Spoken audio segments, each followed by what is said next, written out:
Overload गाड़ी आ रही है ना, इसको रोकना। वो लोडिंग है। वो ठीक है,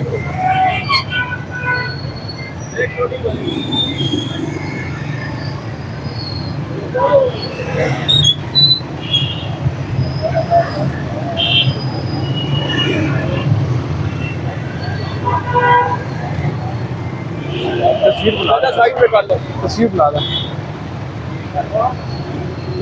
तस्वीर बना ले, तस्वीर।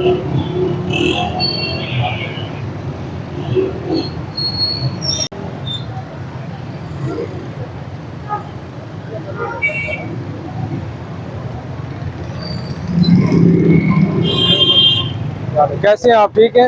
ये देखिए कितनी ओवरलोडिंग की हुई है आपने।